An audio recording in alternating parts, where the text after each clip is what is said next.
Thank you, Donald, and good evening, everybody. Well, I'm here in Brussels, where I have to tell you, people are still in denial. They still don't think it's going to happen. We're not really going to trigger Article 50 and signal our intent to leave the European Union, are we? That's what they asked me. Well, tomorrow at 12:30 UK time, the British ambassador will deliver a letter, the Article 50 letter, to Donald Tusk, who is the chairman of the European Council. It is going to happen tomorrow. But ahead of that, there was a big television debate on Question Time last night with protagonists from both the Leave camps and the Remain camps. And perhaps a little bit of a surprise in a way that David Davis, who is the Brexit secretary, somebody that I shared platforms with up and down the country during the referendum and seemed to be one of the tough guys, but when he was asked what would happen to immigration after Brexit, this is what he said. The first issue here is to bring this back under the control of the UK government, the UK Parliament, to bring migration under control. I don't think most people oppose migration. I think most people are in favour of migration so long as it's managed. And the point is, it will need to be managed. Now, my job is to bring the job back, and it's for the Home Secretary to decide what the policy will be, but I cannot imagine that the policy will be anything other than that which is in the national interest, which means that from time to time we'll need more and from time to time we'll need less migrants. That's how it will no doubt work, and that will be in everybody's interest, the migrants and the citizens of the United Kingdom. What it will be is whatever the government judges to be sustainable. So the tens of thousands which the Tory party has gone on about for a long time no longer applies to you. I think we'll get there, but the simple truth is that we have to manage this properly. You've got industries dependent on migrants, you've got social welfare, you've got the National Health Service, you have to make sure they continue to work. Oh dear, oh dear, oh dear. The Brexit tough nut is giving way. He's saying that actually it's quite possible that if the national interest, as determined by the Conservative government, thinks that we need more immigration, that the numbers might actually go up. So last night I appealed to Remain voters to call in. Tonight I'm appealing to Leave voters.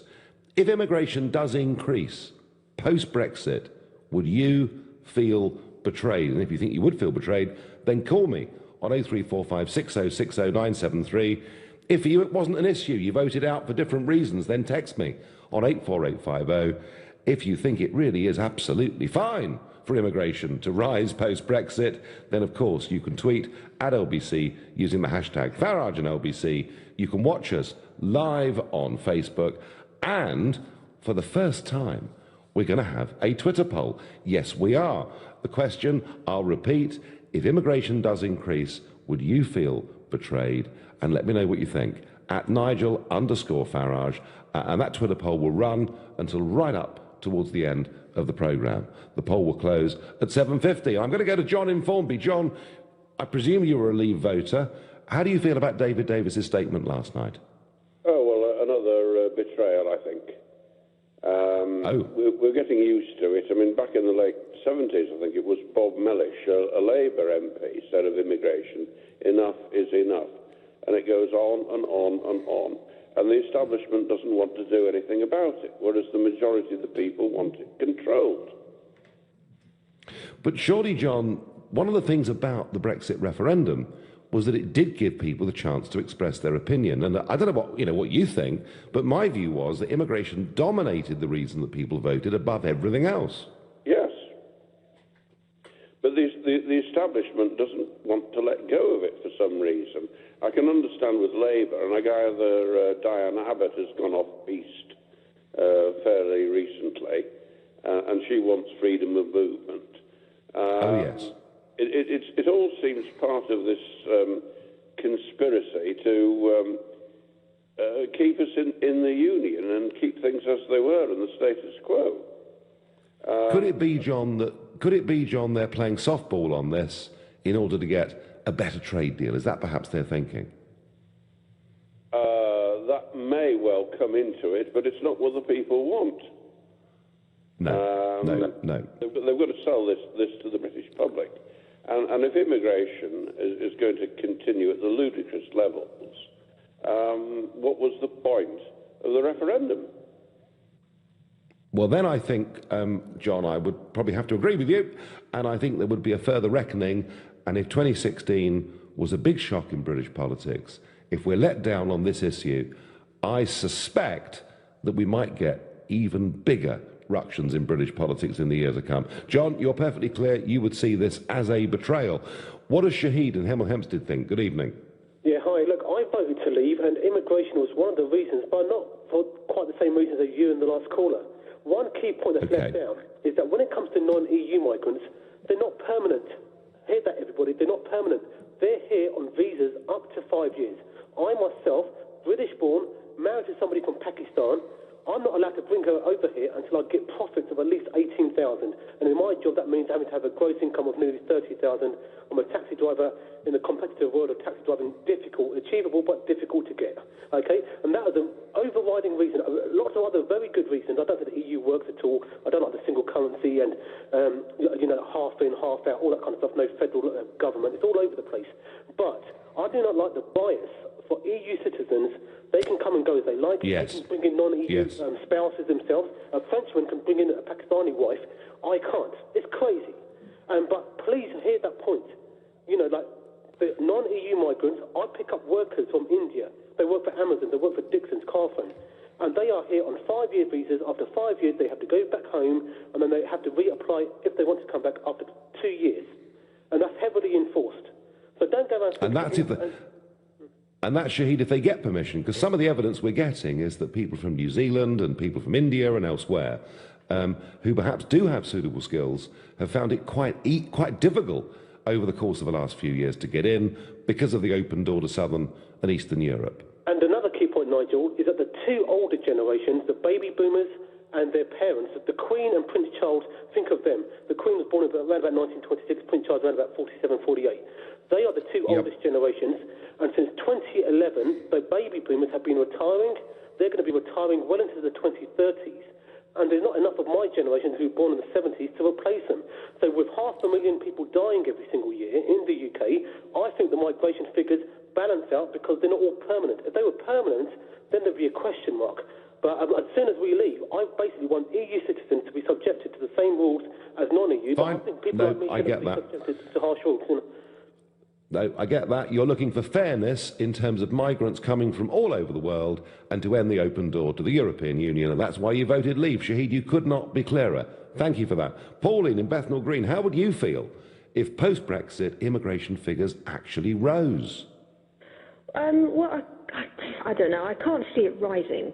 I admit perhaps saying the same for a short time, but I think the difference is, just like the previous caller said, is that post-Brexit, they would have to have a work visa to come here, and that includes people who are from EU countries. They would have to have a work visa.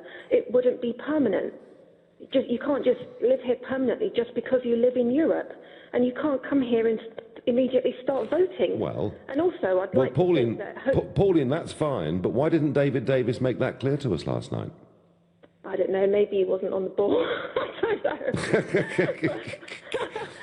What, do you mean the Brexit secretary wasn't on the ball on BBC television? I mean, what a terrible thing to say. But I mean, I voted leave, Nigel, and one of the reasons I voted leave, living in London, is that I'm fed up of the amount of people living here who don't speak English, and the amount of people begging on the streets as well, who are from the EU and who are allowed to come here with no job, no skills, no nothing.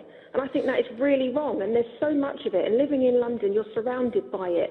You barely hear the English language spoken here at the moment. And I would like to think that post-Brexit, you'd get a better calibre of migrant. Right, so Pauline, your view is that we don't face a huge increase in immigration post-Brexit because we'll put in place a work permit system and people will need a good reason, a trade or a skill to bring. Pauline, I hope you're right that is the kind of system we put in place. And I hope that Shahid's point, who rang before you, is right, that we treat people from all over the world exactly the same.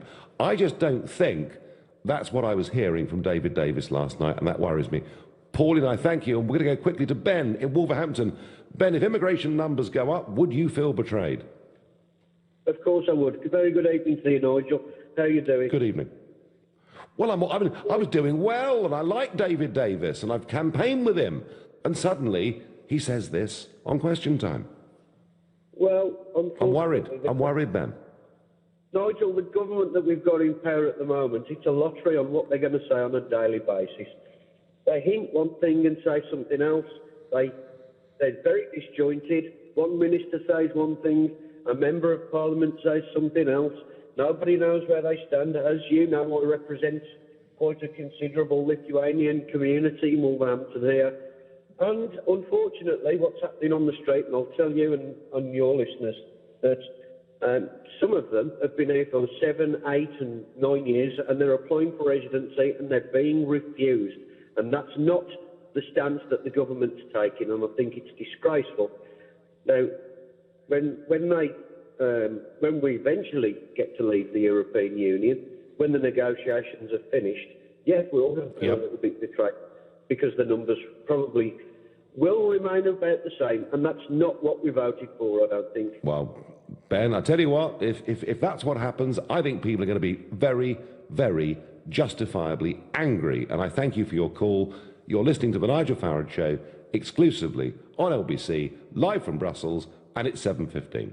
Nick Ferrari at breakfast on LBC. A unique way at looking at events tomorrow. It is, of course, the official Brexit day. But what will it be? Will it be like getting all those people together herding cats or even herding sheep? Nick, I'm in a field in rural Northamptonshire with 28 sheep, and one of them is black to represent Britain. Got the gate to the EU open. We've got 2 herds of sheep now. Come by, come by. I think we're really close to victory. Victory! Yes, we've done it, Nick. Britain now out on their lonesome. Nick Ferrari at breakfast every weekday morning from 7, only on LBC. With Hampton by Hilton, now open in Aberdeen. The family member who was concerned. The neighbour who felt uneasy. The teacher who was worried. The coach who noticed at practice. And you. Child abuse. If you think it, report it. Visit gov.uk/tackle child abuse to find out how. Together, we can tackle child abuse. Did you know Ontario means beautiful water in Iroquoian? With over 250,000 freshwater lakes, it's no wonder. Book with Canadian Affair and plan your trip with their expert Canada know-how. Celebrate Canada's 150th birthday and save up to £200 per person. Plus, get £150 of holiday vouchers per couple, with holidays departing direct from London. Get your Canada know-how with CanadianAffair.com. Sale ends April 3rd. Are you confused about PPI? At PPI Hotline, we want to give you the facts. There is absolutely every reason to check you had PPI. Even if you think you never have, we can help you find out, as you could be owed thousands. And now there's a deadline. We just need the name of the bank you've had loans or credit cards with, and we'll check for free. So find out now if you're owed by texting WIN to 83222. PPI Hotline, text WIN to 83222. Highways England is here to improve your journey. Have you noticed the red X's above you when driving on the motorway? Think they're not important? Think again. They mean there's an obstruction or danger up ahead. So if you see one, you must change lanes safely to avoid a penalty, or even worse. So when you see a red X, it's there for a reason. For more information on red X's, search online for smart motorways. Your business is growing. Fantastic. But you need to hire fast. Enter Indeed.com. Already used by over 3 million businesses for hiring. And with more people in the UK using Indeed than any other job site, you'll find more great candidates and sooner on Indeed. Find your next hire on the world's #1 job site, Indeed.com. Terms, conditions, quality standards and usage limits apply. World's #1 job site based on total unique visitors to Indeed.com. I know how to avoid a soggy bottom. I know the name of cinema's most famous white shark. I know all the things you can do with a Maris Piper. And I definitely know the TV show that made this music famous. But I don't know my state pension. There's a simple way to find out when you can get your state pension and how much it'll be. Search Your State Pension and get to know yours. This is LBC, live from Brussels, the Nigel Farage Show. Call 0345 6060 973. Text 84850. Tweet at LBC using the hashtag Farage on LBC. Brexit boss David Davis says that post-Brexit immigration could go down, but it could equally go up. And I'm asking Leave voters tonight, if immigration does increase, would you feel betrayed? So let me know. If, you know, the reason you voted to leave was because of immigration and this makes you angry, then let me know. Maybe you voted for us to leave for completely different reasons and you're not worried in the least about the numbers of people coming into our country. Your texts and tweets coming in. Hello, Nigel. The reason for me voting out was solely because of open borders and immigration. You asked if I'd feel betrayed. Then yes, says Steve the cabbie. Hi, Nigel. I voted to leave. I'm happy for immigration numbers to rise as long as our country has control about who we let in and can treat all nations fairly, says Paul in Brockley. That point about fairness, Paul, made by Shahid, a previous caller. If immigration goes up after Brexit, the Tory government will be toast, comes in an anonymous tweet. I'm going to go to Jack in Hampton. Jack, if you were a Leave voter, if these numbers really did go up, would you feel betrayed? Yeah, I'm a big fan, by the way, just so you know. Basically, yeah, I'd be absolutely disgusted. I purely voted based on immigration and sovereignty. And already one of those looks like it's possibly going to be thrown out the window. And I think, realistically, what we need to be doing is something similar to what the US, well, trying to the executive order that's been trying to be pushed through in terms of a ban on certain nations. But also, should we not be looking to do something like what they've currently got in place in terms of like an H-1B visa for skilled workers that require sponsorship? Although, yeah, Canadian visas, their entry system, express entry, is points-based, goes quite well for them. Plus Australia kind of works for them. We've already been told it won't work for us. So surely something like what the US has in place now would work. Well, there are lots of ways that this can work, Jack. You know, the Australians do it their way, and as you say, the Canadians do it their way. I think the main reason we voted to leave is we wanted control back of our country, its laws, and its borders. And the borders were the biggest part, I think, the biggest motive that helped to get... 2.5 million people voted in that referendum who had not voted in the previous general election, and a big majority of those did so because of this question. So, you know, you used the word disgusted. I suspect a lot of people would feel disgusted. And I'm just a bit mystified, Jack, why would David Davis, you know, change the whole emphasis of this literally 48 hours before we trigger Article 50? And you know, it sort of feels to me like, you know, the Mayor of London has been in Brussels today, and there's going to be a big Brexit debate will take place in the European Parliament next week, and we'll have all the chief negotiators and Mr. Juncker, and they'll all be there.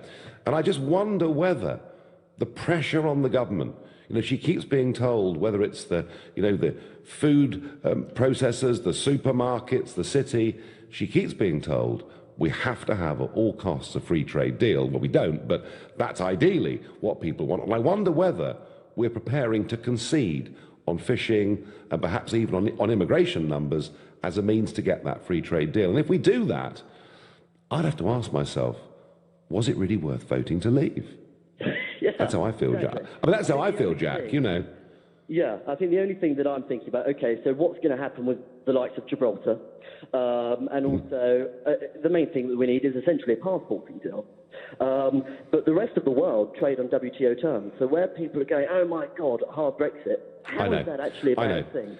It is hysterical, because it wouldn't be a disaster and it would leave us free to do what we want with anybody else in the world. Jack, I thank you. And to remind people, you know, I am having my first ever Twitter poll on LBC on this. I'm asking you that if immigration does increase post-Brexit, would you feel betrayed? And you can vote at Nigel_Farage. The polls close in about 25 minutes' time, and I will give you the results towards the end of the programme. Your Facebook messages. Linda says, why are people against visas? It works for Australia and Canada. Half of my family are now Canadian citizens. They had to go through the right channels to live there. I don't think anybody, Linda, would necessarily fight you on that point. Ricky says, do many Brits living in Benidorm speak fluent Spanish? Is it fair to expect the same over here of immigrants? Ricky, you're quite right, actually. You know, the British abroad are not always really integrating and perhaps quite the way they should be, but the point would be that not many of them are actually there taking jobs and perhaps driving down the cost of local people's wages. A lot of people living in Benidorm are retired and are there spending their pensions. Craig says on Facebook, if the Conservatives get this wrong, Theresa May as PM will be short-lived. The second dark threat we've had this evening. I wonder what Andy in Cardiff feels. Andy, as a Leave voter, would you feel betrayed if immigration numbers went up, or wouldn't it matter to you?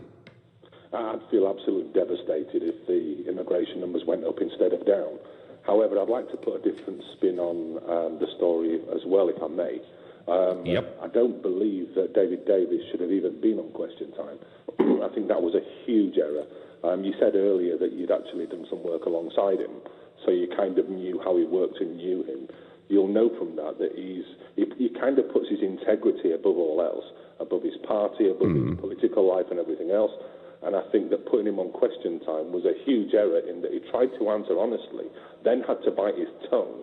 And I think what he was trying to do was say, it could go up, it could go down, and being politically correct rather than being honest. And that hurt him in other people's opinions.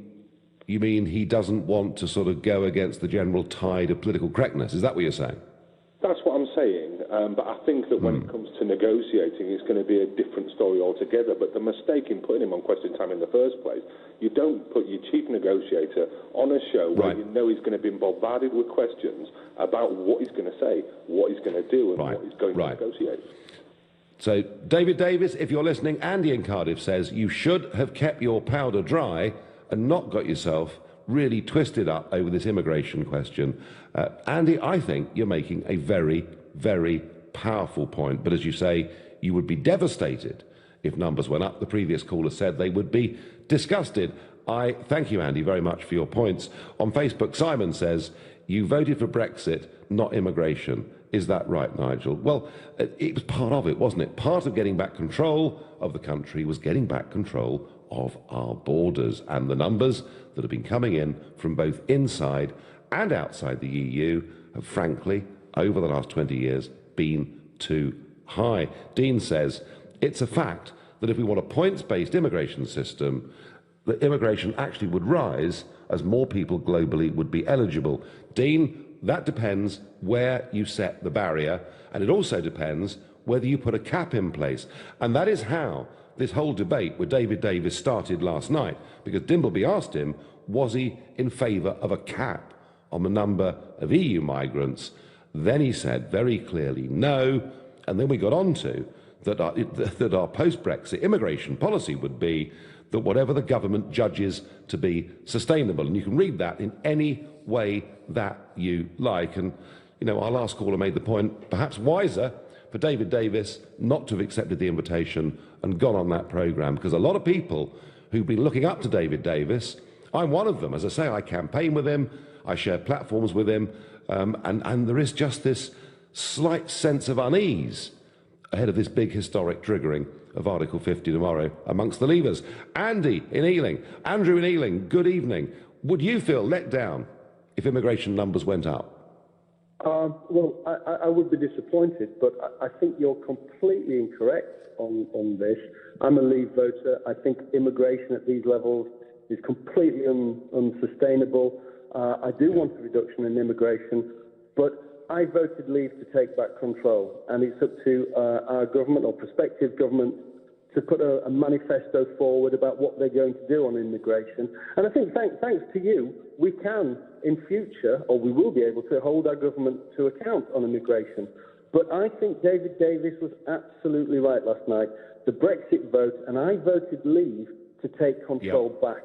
I didn't give anybody the mandate to reduce immigration. It is what I would be wanting. But yes, I get that.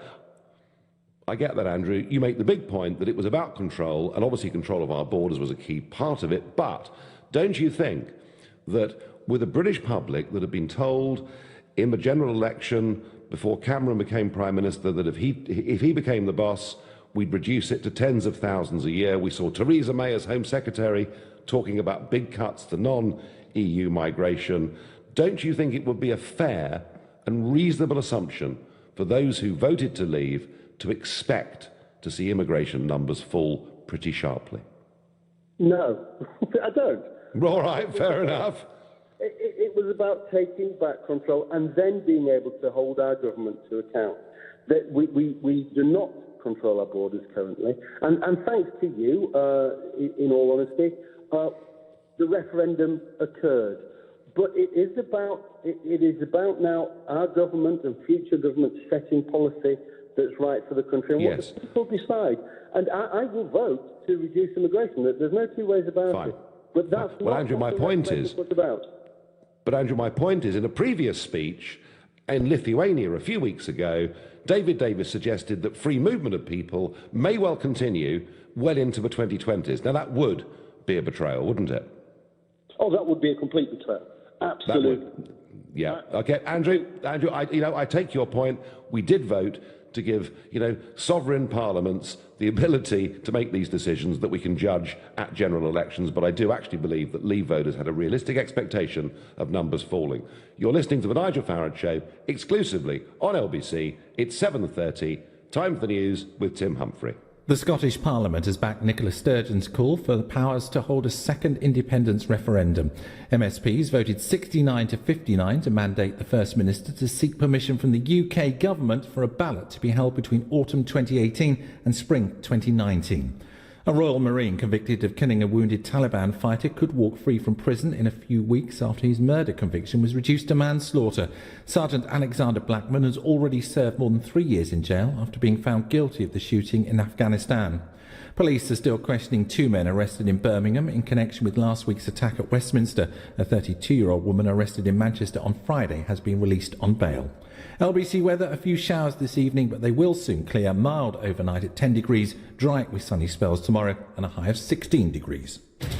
LBC Travel. Good evening, I'm Andy Lake. Well, starting off in Norbury, the A23 Streatham High Street is closed southbound and down to just one lane northbound. That's at Green Lane after a collision causing queues from Streatham Common North. The North Circular also queuing tonight westbound between the Easton Interchange and the Hanger Lane Gyratory, where 2 lanes are closed for emergency repairs to a burst water main. Into Hertfordshire now, the A10 in Cheshire remains closed, heading away from London between College Road and Church Lane. That's for emergency resurfacing works after a fuel spillage. It's been causing bad delays all day. In Surrey, the A3 is solid heading into Guildford all the way from Putnam. There was a lane closed near the Wooden Bridge after a breakdown all day today. It's still taking about an hour to get through that queue, but all lanes look like they may have just reopened. Still horrible delays coming along the A31 and the B3000 because of this as well. Also long delays in Leicestershire this evening. There's a lane closed on the M69 northbound. That's because of a collision between Burbage and the M1 causing queues on the approach. For more real-time traffic updates, go to lbc.co.uk. This is LBC. I know what the plough looks like in the night sky. I know how Eskimos kiss. I know a time when a mullet wasn't a fish. And I definitely know this piece of music. But I don't know my state pension.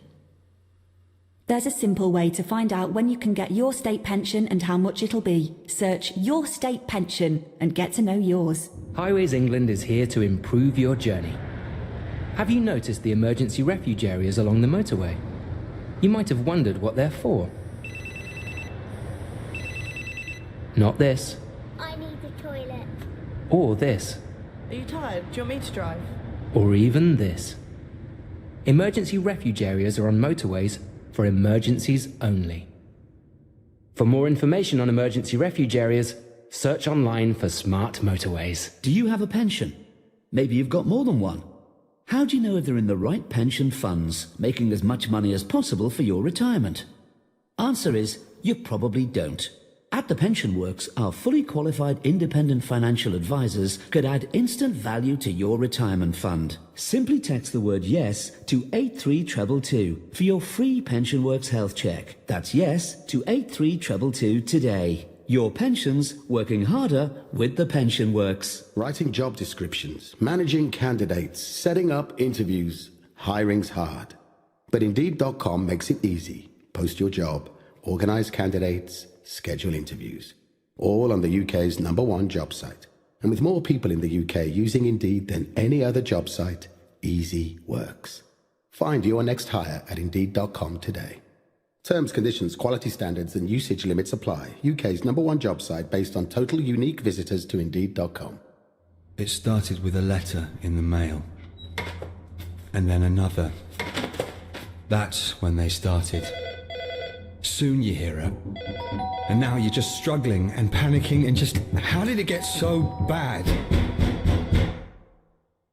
The more you hide from debt, the worse it becomes. Capitalise has been helping thousands of people across London manage their debt with free, impartial, face-to-face advice.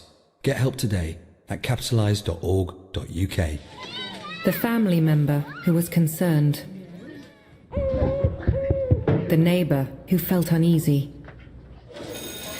The teacher who was worried. The coach who noticed at practice. And you. Child abuse. If you think it, report it. Visit gov.uk/tackle child abuse to find out how. Together, we can tackle child abuse. This is LBC, live from Brussels, the Nigel Farage Show. Call 0345 6060 973. Text 84850. Tweet at LBC using the hashtag FarageOnLBC. Brexit boss David Davis said on Question Time last night that immigration numbers could even increase after Brexit. And I'm asking Leave voters tonight, we had Remainers ringing last night, I'm asking Leave voters, if immigration does increase, would you feel betrayed? And so far, I've had people telling me they'd be disappointed, disgusted, devastated. One caller made the point that actually all he was doing was voting to give the UK government control, and we vote on this in the future. And I get that point, but I think it was a realistic expectation of everyone that voted Brexit to expect to see the government to bring numbers down. And before we get to that, though, the breaking news this evening is that the Scottish Parliament have voted by 69 votes to 59 votes in favour of having another referendum. They want it to take place between the end of 18 and the spring of 19. Nicola Sturgeon says the vote must be respected. She wants to have a second independence referendum. And I don't know how many times I have to say, she would not be leading an independent country if, having left the United Kingdom, they joined the European Union and had their laws made somewhere else and foreign courts making decisions. So we're back to this question of would you as a Leave voter feel betrayed if immigration did increase? Rachel from Lancashire texts in to say, we need to get UK people to skill up before we rubber stamp endless immigration. Rachel, that is completely and utterly true. Why we have to have so many foreign nurses and doctors in Britain, well, I'll tell you why, because we're not training enough of our own. Another text here, I've been saying for a long time that the government will crumble when it gets to Brussels. I campaigned for Brexit. Reducing immigration was way on the top of my list. 300,000 net every year is madness, says Elaine. Let's get a view from the continent. Let's ask Gordon in the Netherlands what he makes of this question. Good evening, Nigel. I found last night that after watching David Davis that he was backpedalling on, I would say, the Brexit promise that they'd bring immigration way down. And it has to come way down. You can't fit too many people into an island. This is ludicrous. Now, if he goes back on his word, and which I've got a feeling Theresa May will go back on her word, just to appease the left wing, then that's going to bring a whole new ball game. We can't carry on like this. Every social system will break down in the future, from the NHS to social care to councils and etc. We can't. Well, Gordon, it's not just the left wing they'd be appeasing. It's actually the big multinational businesses, because they love, don't they? They love open-door immigration because they want to keep wages as cheap as they possibly can. So there's pressure there too, isn't there? Very true, Nigel. But I emigrated from the UK to the Netherlands. I couldn't hold my British identity and a Dutch identity because the Dutch here enforce that you have to give up one or the other. Now, I had to myself jump through hoops, and I mean literally hoops, to get my Dutch nationality. And from there off, as I'm seen as a Brit born, but with a Dutch nationality now, I am seen now as a third, lower class rated citizen. And now with the EU, now with the UK coming out of the EU, I'm in fear that I will get booted in the future back to the UK, because this is what this government is all about, and this is what David Davis is trying to block. Well, I wonder also, Gordon, whether perhaps getting a free trade deal isn't so high on Theresa May's list that she's prepared to make a whole load of concessions elsewhere. She will backpedal to everything that Brexit stood for, that you fought blood, sweat and tears for, and all the campaigners out there up and down the UK fought for. But this is a subject that is touchy to everybody else. And with Alex Salmond sit there last night spitting fire and brimstone, we've got to have more immigration, we've got to have this, we've got to have that. We can't carry on with cheap labour, with labour that can't speak a word of English half the time, half of them we can't control, and that therefore the UK has to turn and say, stop, we're shutting our doors, we're having a rest period for at least 2 years, no more immigration, sort out the wheat from the chaff and have done. And then start an immigration process the same as Australia has, with a point system and with I agree. No, I agree, Gordon. I agree. You feel very, very strongly about this. If they do let us down on this and a whole load of other issues, then we'll have to fight it all over again. A tweet here, Nigel, it was obvious that David Davis was referring to fluctuations in the demand requirements of UK PLC. Yeah, but it's interesting, isn't it? The emphasis here was we've got to think about industries, social welfare, the NHS and who will do the work. And I would like to have seen the emphasis being on we're going to make sure we've got plenty of trained British people to do these jobs, so we don't need immigration running at its current numbers. It struck me it was the wrong way around. On Facebook, Jason charmingly says, half the knuckle-draggers didn't have a clue what they were actually voting for with Brexit. That's right, Jason, we're all thick, stupid, and we very rarely wash. We are the idiots. And Tess responds to that by saying, I had every idea what I was voting for. Thank you. Well done, Tessa, for responding. As ever, on the Facebook page, when this programme is going on, there is a whole separate conversation going on there. Sometimes, not much of it, actually are we able to tell the rest of you about, because passions are strong. Stuart in Cricklewood, would you feel betrayed if the immigration numbers went up? No, I don't think I would. Okay. I voted for one reason. I wanted democracy. I wanted to know that I could kick out the people I didn't want trying to run the country.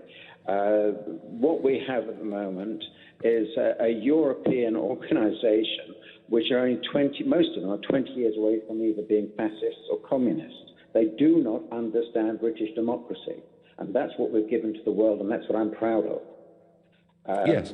Well, Stuart, I completely understand and agree with that point. Democracy, self-government was absolutely at the heart of the whole Brexit argument, but the most important subset of it, in terms of the numbers that voted, was they desperately wanted control of our borders, didn't they?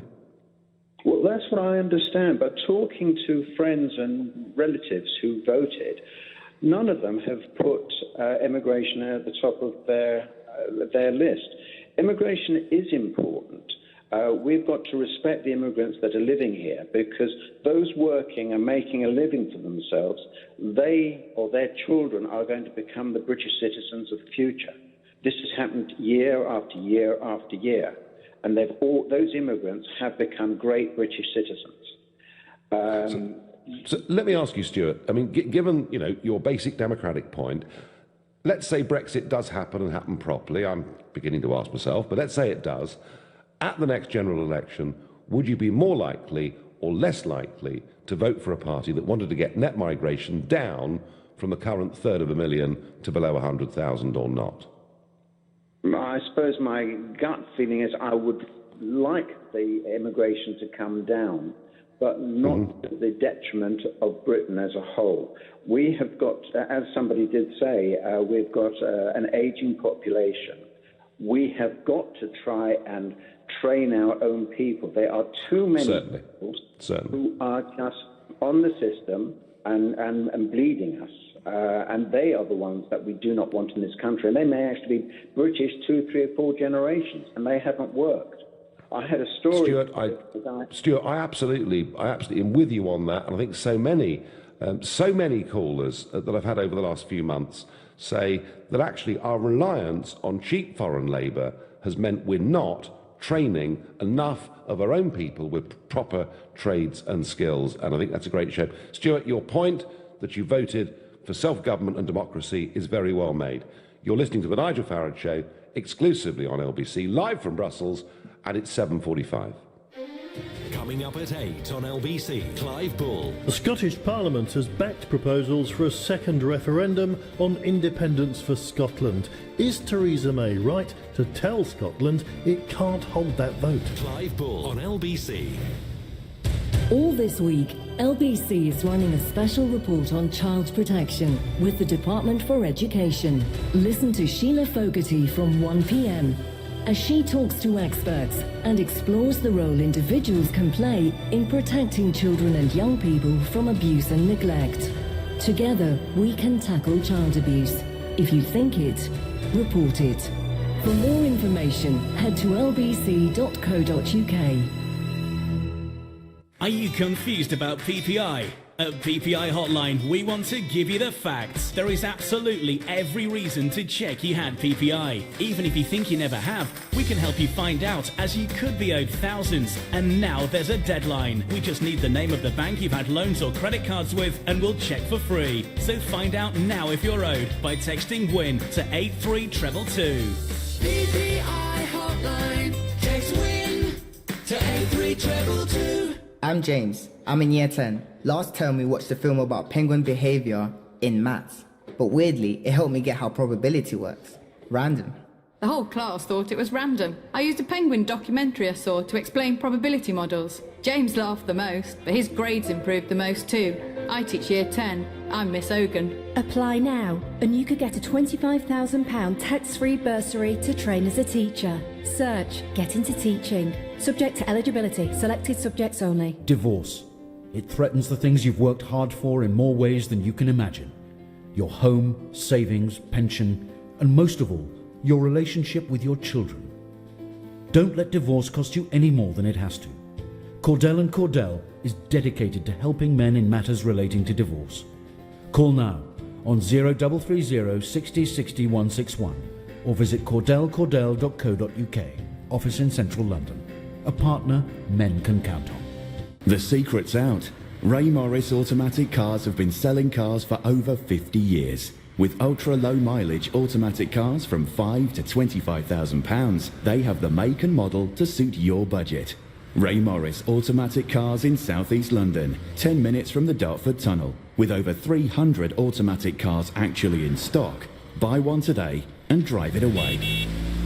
AutomaticCarSpecialist.com, the not-so-secret home of automatic cars. Zingflowers.com, fresh hand-tied bouquets with easy online ordering. Zing flowers are amazing every time.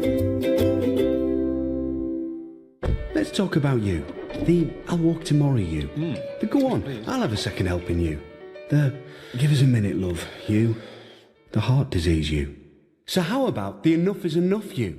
Start the fight back to a healthier you. Join over 1 million people who've taken the One You health quiz.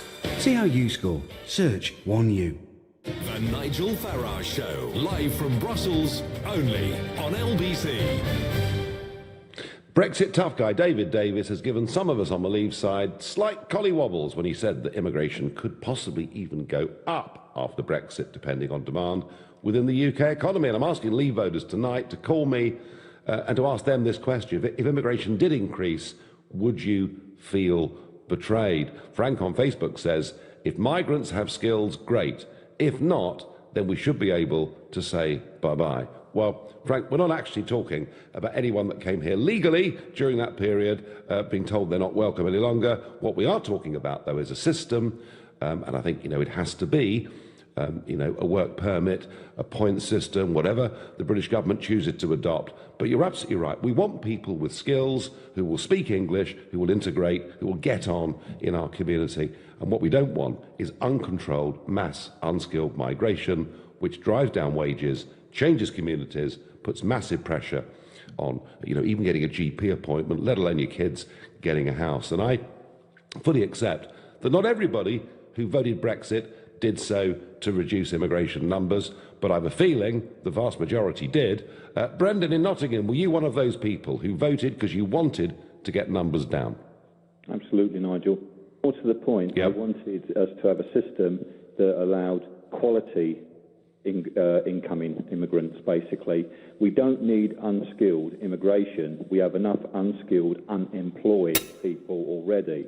I mean, a lot of people who support immigration, and they try and make you feel guilty if you voted Leave. They say, oh, but these people that have come from European countries have been hard-working and they're net contributors.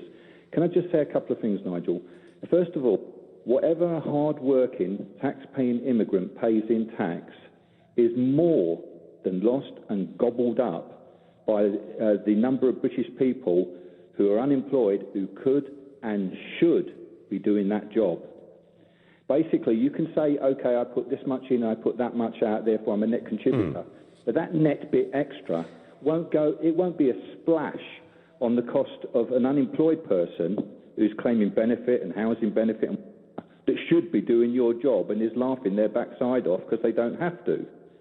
Now, secondly... and there's healthcare costs too, aren't there, Brendan? And if they've got children, there's education costs. So, I take the general point you're making. Right. Now, the other thing is, and this is a point I'd like to make, Nigel, is people keep saying about we need immigration, da-da-da-da-da, because there's a growing ageing population. Can I please point out to those people coming to this country will one day be pensioners themselves. Yeah, quite right. Quite right. Even more immigration to pay for pensioners, and maybe even more immigration to pay those pensioners. Yeah, and actually there's another issue here, Brendan, that everyone talks about the gross domestic product, and if we didn't have immigration running at these numbers, the economy would not be growing, we would, our growth would reduce by 0.1% every year. But what about the quality of life? If we go on the current numbers, we're heading towards 70, 75, 80 million. Will that be, on our very crowded island, a nicer, better place to live? I really don't think so. And I don't think money, Brendan, is the only measure of this. Do you? The conglomerates won't mind, because most of these conglomerates who like uncontrolled immigration so they can actually press wages, you've got wage suppression, that most of them don't even live in the country. They're tax avoiders, so they won't care. No, Brendan, I completely get the points that you're making, and thank you. Ian in Beaconsfield. Ian, would you feel betrayed if the immigration numbers went up post-Brexit? Nigel, absolutely, yeah. And, I was going to cover lots of points that people have already covered. So I'll focus on one, which most people don't delve in too much into, which is housing and banking. Basically, the reason the Tory government want mass immigration is because, for all the usual reasons, but because it pushes house prices up.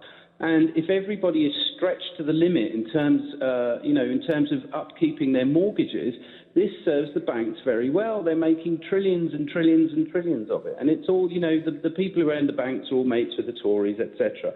But furthermore, it's a form of social cleansing in London. Poor people and working people and normal people like myself just can't afford to live here anymore, and it's insane. And so, the fact that they're going to backpedal on this comes as no surprise whatsoever. Now, I became a Corbynite not too long ago simply because I thought he was our only chance, really, of kind of getting this country back on track. But he seems to, I'm a bit bewildered, if I'm honest. He seems to be really dithering and sort of almost trying to say, well, immigration needs to happen and all the rest of it, instead of, You're wasting your time, Ian. If you've joined the Corbyn bandwagon and you expect him to put any immigration controls in place, then you're barking up the wrong tree, mate. You've got that one wrong, I'm afraid. He may have... Curious thing, I agree with a lot of what you say, but I also agree with a lot of what Mr. Corbyn says as well. But I do think he's kind of barking up the wrong tree slightly in terms of the immigration thing. Well, and but your point, Ian, just going to stop you because Ian, there's a load of people want to get through. Just very, very quickly to respond to your point about house prices and the numbers of people coming in. You are, of course, absolutely right. We need to build a new house in this country every 4 minutes just to cope with current levels of immigration.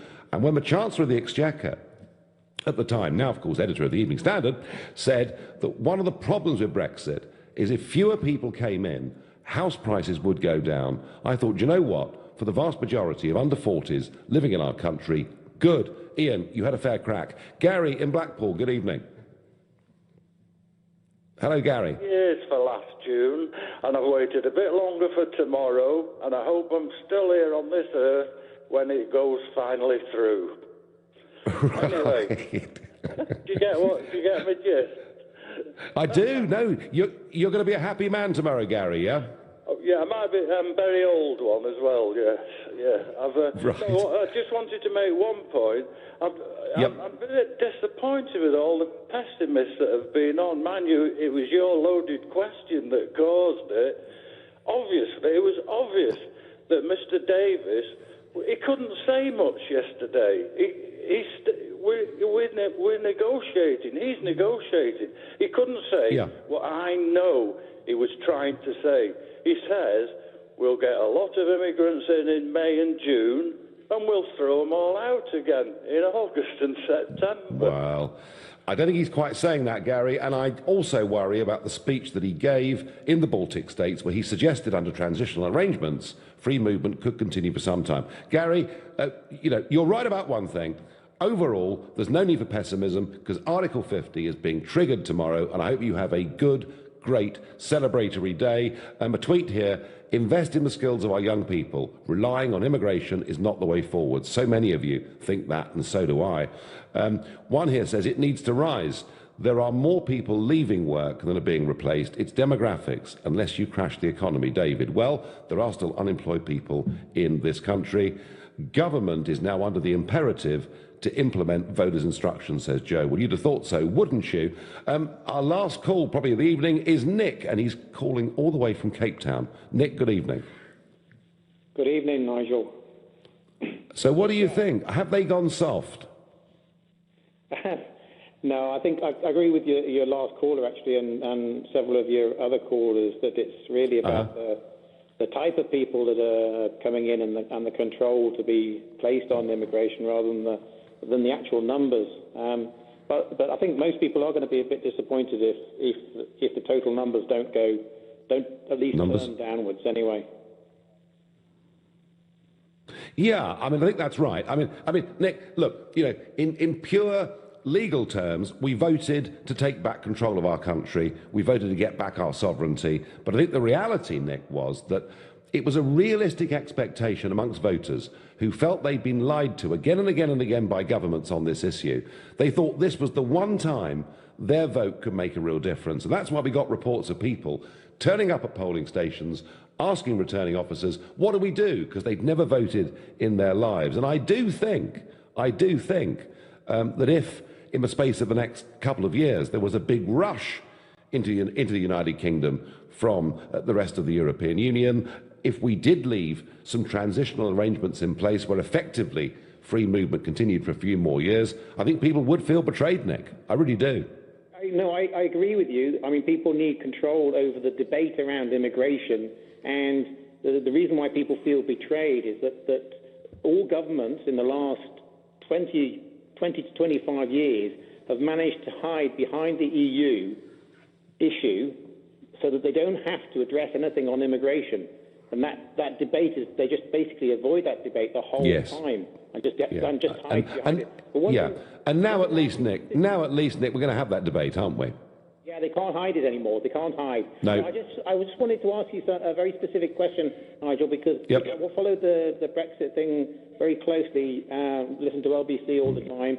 And one thing I've never heard properly explained, and perhaps you can explain it to me now, is that you've got approximately 600,000 people immigrating into the UK every year, 300,000 leaving about 300,000 net. Those are the figures that I've been hearing. About half of that net figure are actually people from outside the EU. So there's still going to be high levels of immigration even after Brexit.